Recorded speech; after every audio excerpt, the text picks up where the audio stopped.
درس يرففا برنوت سيرة. بسم الله والصلاة والسلام على رسول الله وعلى آله وصحبه ومن والاه. أما بعد، السلام عليكم ورحمة الله وبركاته. برنوت السيرة متدرين كنيا الراء دعوة في نبي ما كان جلوتا نبي محمد عليه الصلاة والسلام حال دبة ميدر برتن داون لالشي إسان قبن laalcha ummanni qaburraa adda ta'uunsaa bal'achaa dhufe. Nabi Muhammad alayhi salaatu wassalaam baay'ee isaaniif ummata kanaaf yaadda'a ture. Waan isaan hojjetan hammeenyaa fi waan babbadaa isaan hojjetan kana irratti isaaniif sodaachaa dhufe. Irraa fagaachuus barbaadan.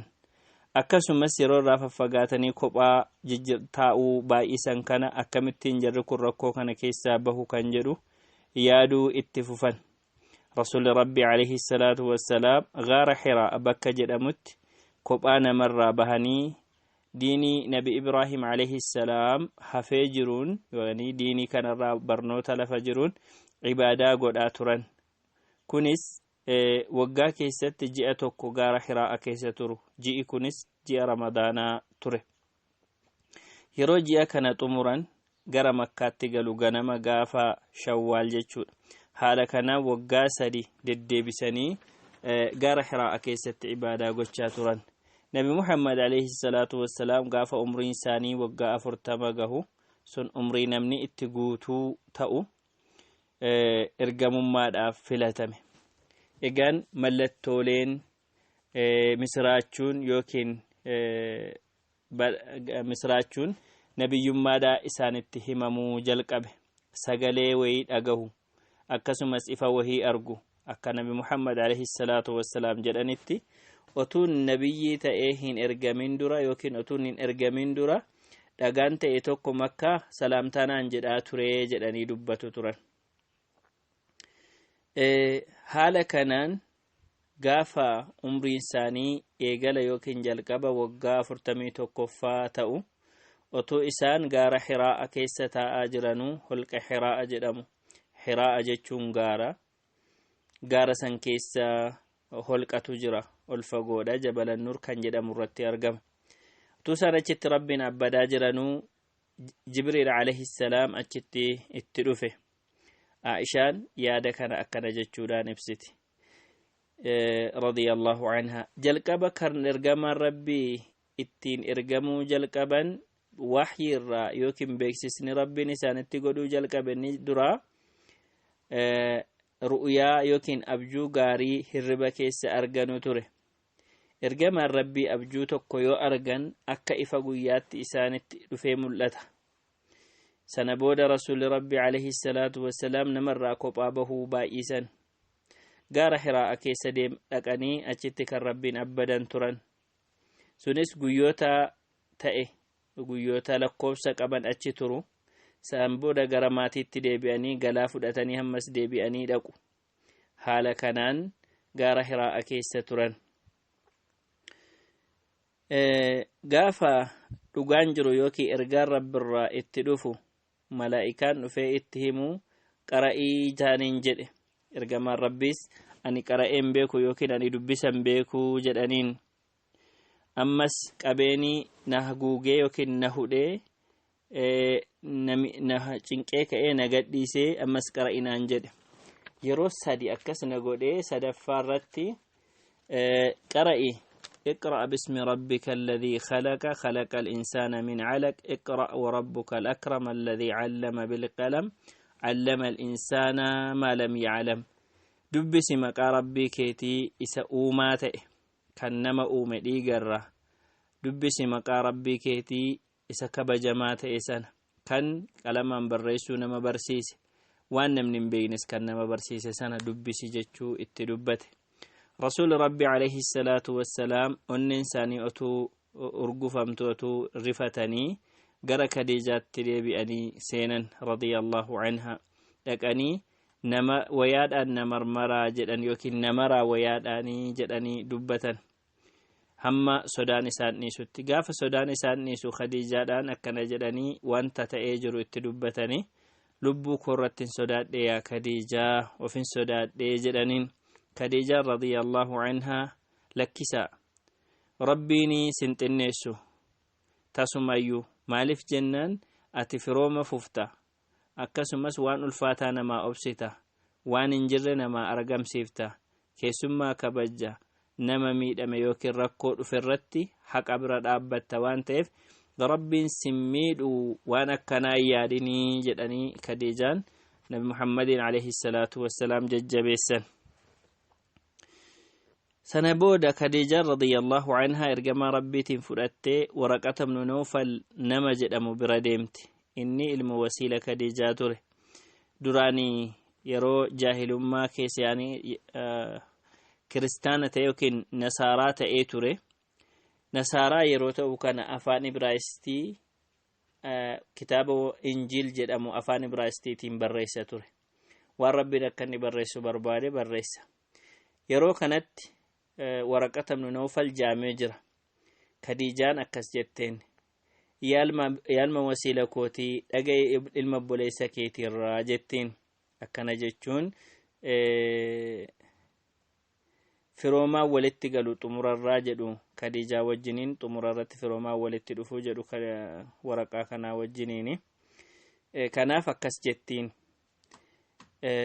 ورقان أكس جدين يالمبوليسة مال أرجتا جدينين إرجما ربي عليه الصلاة والسلام أدو وان أرجن سنة اتهما قافا إسان التمني كان ورقان أكس جدين إنكم ملايكادا كان نبي موسى رتبوا أي أتون هم ننقبتئ أتوني فيا لبودان انجراد تئ قافا أمنك بياسي أريئو سلا سنگر غاران ترسيچنن نابد سنتم ساجدان جناني نبي محمد عليه الصلاة والسلام أمنكو نأري أفديمو يجدين نمني هو يادا أتك أبتت أفت كان كان فكاتك أبتت أفه هنفو دين قد أتمي أري أمو ملي جدينين يعني نمني إرقامات أتيتو رب ملايكان إرقافي دي ستمنان التين أمتا قرسيتا قافسا دين أمما دابسي قبتو جده وطوبا ينترين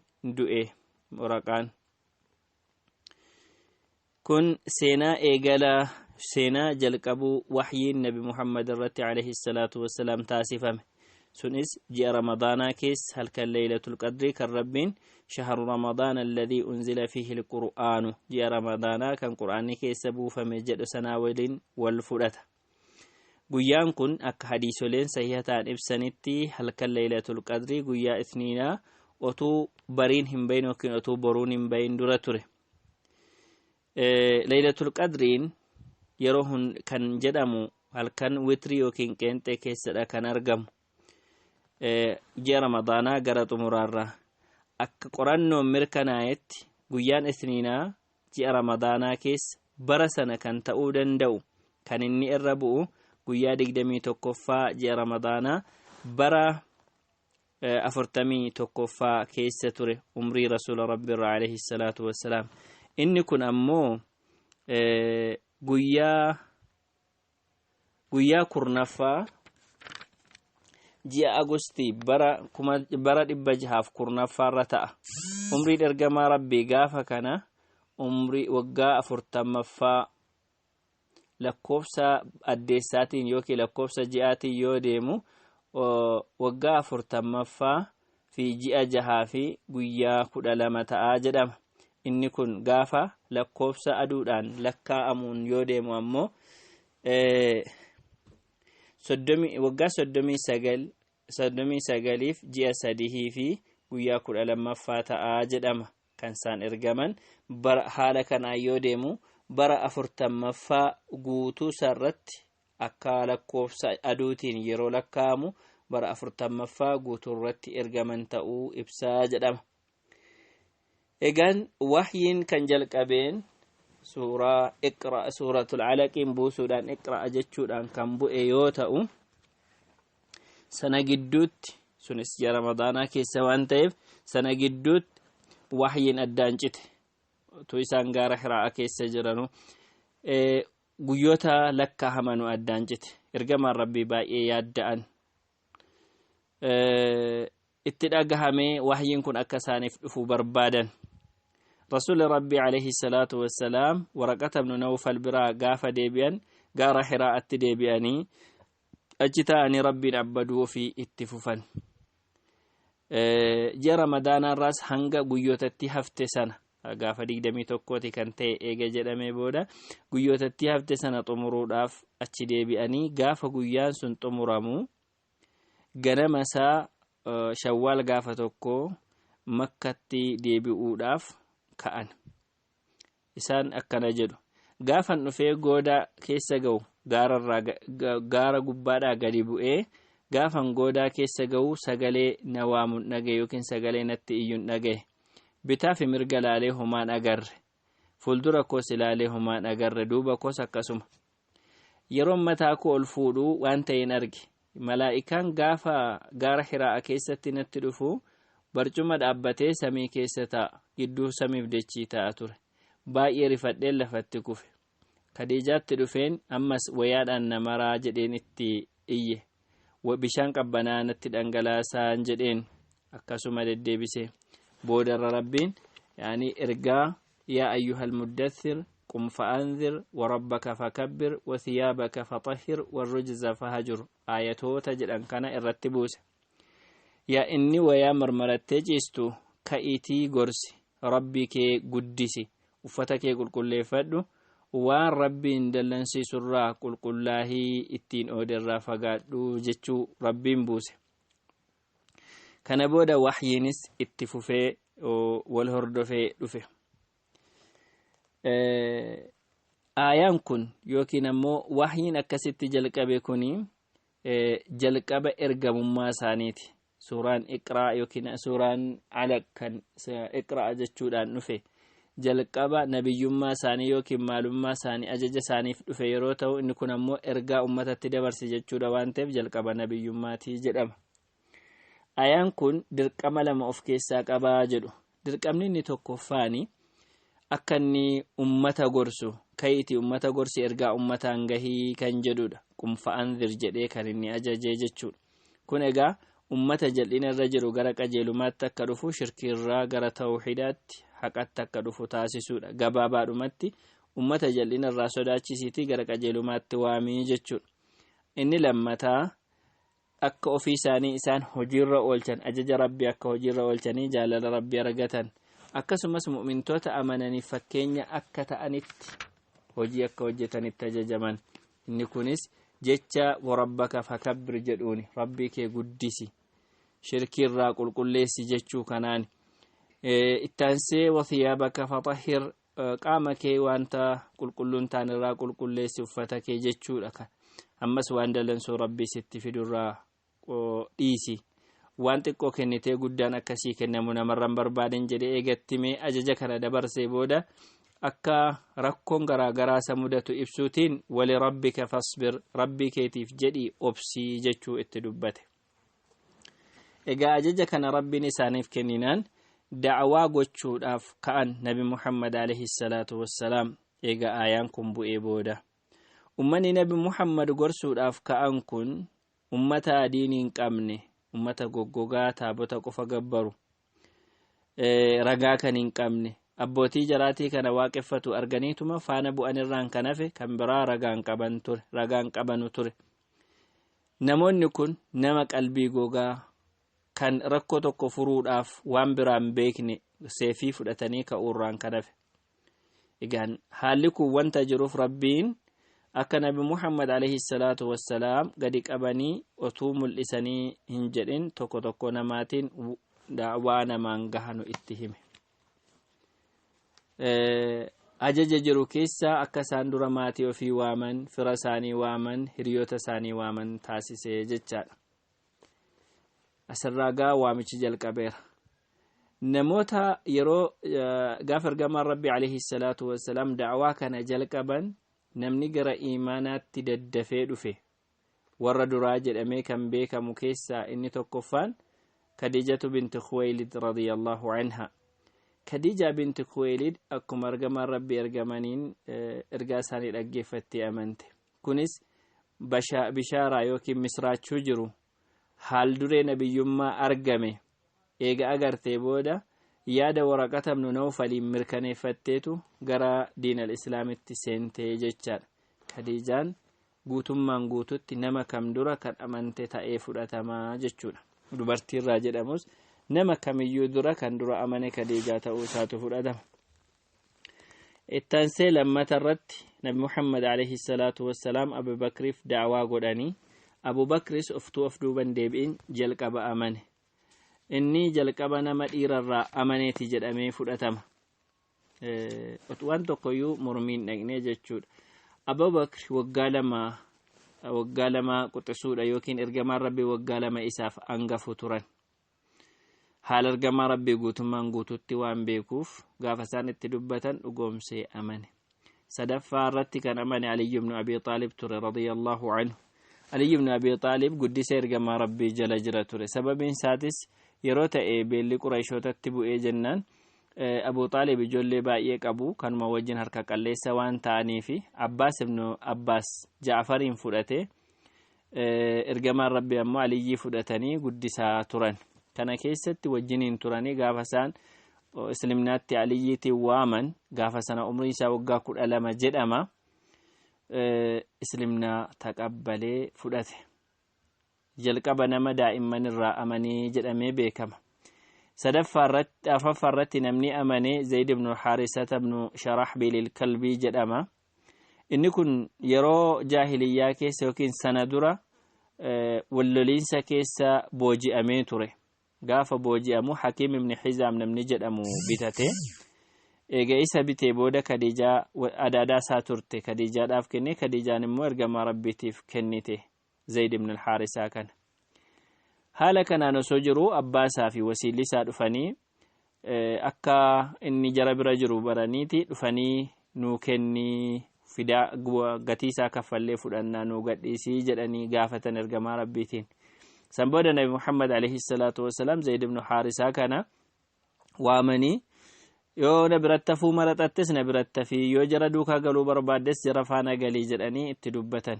Gaafa kana Zayd ibn Haarisaa ergamaa Rabbii biratti hafuu filate. Gaafa inni filatu Rasuulli Rabbii alayhi salaatu wassalaam Qurayshoota iddoo ishii walitti qabamtutti dhaqanii Zaydii mucaa kooti nan dhaalas na dhaalasii jedhanii beeksisan. Kunis sirna ilmoo sirna guddifachaa aadaa Islaamaa keessa jiru otuu seerri isaa hin ibsamin ture. Nabiyyummaa dura jechuudha gabaabaadhumatti inni kun. San booda Islaamnaan gaafa dhufu sirna guddifachaa bifa kanaan deemu dhowwee ture jechaadha. Egaan jarri kun arfan akkuma waliigalaatti guyyaa tokko keessa kan amanan turan. Guyyaa tokko keessa kan gara Islaamnaatti dhufan turanii jechuudha. San booda Abu Bakr radiyallahu anhu irree ergamaa Rabbiitiif ta'ee wajjiniin dhaabbatee da'waa jalqabe. Yeroon fudhanne da'waa Abu Bakr namummaan isaa nama baay'ee waan fokkataarraa of eegu ture. Jaallatamaa nama baay'ee arjaa haalli isaas laafaa kan kabajamu namaafis kabaja kan kennu gosoota Arabaa sirriitti beeka. Seenaa jirus sirriitti beeka ture. Kanaaf beekumsa isaatiif waan inni beeku jecha namoonni baay'ee isa bira dhaqu turan ni jaallatama nama biratti. San booda waamicha godhee namoonni gara diinii Islaamnaatti akka dhufan taasise. Namoota dhufan keessaa tokko Uthman ibn Affan al-Umawi, lama Zubair ibn al-Awam al-Adawi, عبد الرحمن بن عوف الزهري، سعد بن أبي وقاص الزهري، طلحة بن عبد الله عبيد الله التيمي. جركنا شنان واماتري أبو بكر رضي الله عنه بكة كتي سانف قافسني اسلمنا سانف إبسو جركن شنان بكة إسلامة أنيف إيجاسين إرجما ربي برجيسي مسلمة أنجتشود. جركنا تياني كان اسلمنا تسيني أبو عبيدة بن الجراح، أكسما أبو سلمة بن عبد الأسد، هذا مناسة أم سلمة، أرقم بن أبي الأرقم،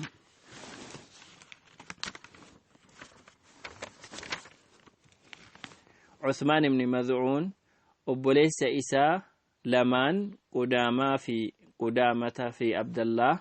جركنا سلمنات تسين.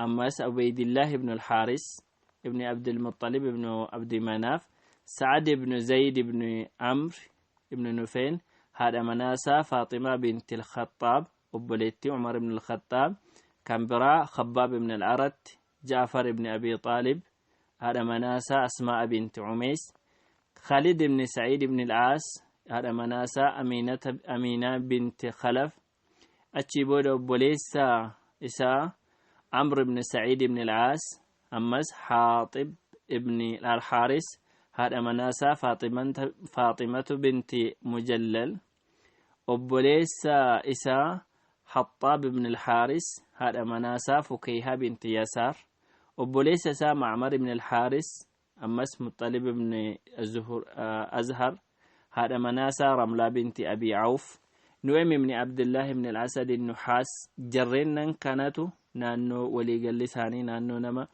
دقدمي ساقاليتا وكانت جركن قريشو ترى وقصب بلبل لساني أدها تأمالي قريشو ترى ورى مسلمة عنيدا ورى جلقبا مسلمة عني جرأمي كان بيكا مكيسا كان قريشو تهنتين أمو عبد الله بن مسعود الهزلي مسعود بن ربيعة القاري عبد الله بن جحش وبليسسا أبو أحمد بن جحش صهيب بن سنان الرومي عمار بن يسار العنسي أباسا ياسر هادسا سمية عمرو بن فهيرة وركن ور قريشين ألا تعني مسلمة تعني يركن نانو نما ساقاليتو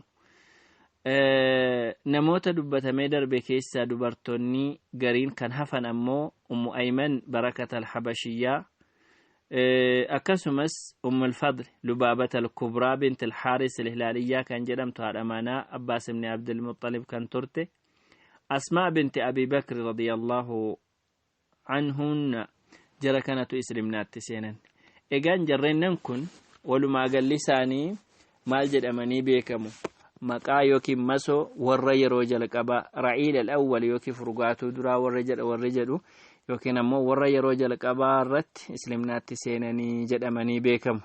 Egaan kun dura ta'uu isaanii kan agarsiisudha. Kanaa olillee kan ta'a jedhamee gara 300 jedhamee kan lakkaa'amu jiraatuyyuu inni kun ammoo hijiraa dura jechuu wanti ibsu baay'ee mirkanaa'aa miti. Walaakin haalli jiru isa kana fakkaataa jechuudha. Jarri kun eega gara islimnaatti seenanii booda Nabi Muhammad alayhi salaatu wassalaam ibaadaa barsiisuu fi haala barnoota isaanii tolchuu ture. Wahyiinis itti fufe eegaa jalqabni suuraa mudassir bu'ee booda ittaansee akka jedhamutti ittaansee kan bu'e suuratul faatihaadhaa jedhama. Suuraan faatihaa kun rabbiin faarsuu fi rabbiin kadhachuuf keessatti qabdi. Suuraan faatihaa maqaasida yookiin dhimma waan qur'aanni dhufeef akkasumas islimnaan barsiifameef hunda of keessatti hammattee jirti waan ta'eef isa kanaa jedhu. Egaan ibaadaan yeroo jalqabaatiif ajajame salaata ture. Salaanni kunis raka'aa 2 qofa. Raka'aa 2 ganama, raka'aa 2 galgala salaatama. Jibriil bu'ee haala kanarratti waduu barsiisee ture jedhu. Waduun qulqullinni guutuu ta'e mallattoo mu'mintootaati. Yaa laakiin waduun ammoo sharxii salaataati. Faatihaan hundee ibaadaati. Yani hundee salaataati. Hamdii fi tasbiihiin yani waan salaata keessatti jedhamu ture jechuun. Mu'mintoonni ibaadaa kana jalqabanii salaata kana eegalan.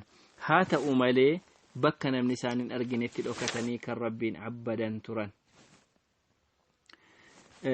Takka takka gubbaa ba'anii takka takka goodaa bu'anii lafan argamnetti salaataa turan. Kanaan alatti ibaadaan biraa hin beekamu ture. Jalqaba irratti ajajni garaa garaas hin jiru. Wanti jiru wahyi yeroo bu'u jalqabarra kan inni ibsaa ture waa'ee tokkummaa rabbii jara barsiisuu. Akkaataatti lubbuu ofii waan duniyaa fi jireenyan ta'an irraa qulqulleessanii kan rabbii of godhan nama barsiisuu. Akhlaaqa yookiin amala gaarii nama barsiisuu fi waa'ee jannataaf ibiddaa dubbachuu. Gorsa laphee namaa diriirsu aara nama galfachiisu barsiisuu ture. Nabi Muhammad alayhi salatu wassalam kitaabas hikmaa sundumaa barsiisaa qalbiin isaanii akka inni isaaniif qulqullaa'u gochaa turan. Akkasumas nama yeroo namaa waliin jiraatu haala dhugaa ta'een jiraatu akkuma walii galaatti dukkana keessaa gara ifaatti yaada baasuu jedhu karaa qajeelaatti qajeelchuu jedhu kan barsiisaa turan ture. Haala kanaan naannoo waggaa 3 xumurame. haa ta'u yeroo kana keessatti da'awaan dirree bahee taasifamaan turre. Da'awaan dhokataan godhama mul'isanii hin dubbanne. Kan inni godhamaa tures namoota bebbeekan, namoota walitti dhiyaatan, namoota amanan akkasuma gochaati kan turan. haa ta'u malee Qureeshonni da'awaan kun maal akka ta'e beekteerti. Yeroo tokko tokkos rakkoo jararraan geessi. haa ta'u wanti isaan irra guddaa iddoon kennineef Nabi Muhammad alayhi salatu wassalam ifatti waa'ee waaqeffatamtoota jaraa yookiin taabatoota jaraa hin dubbanne ture.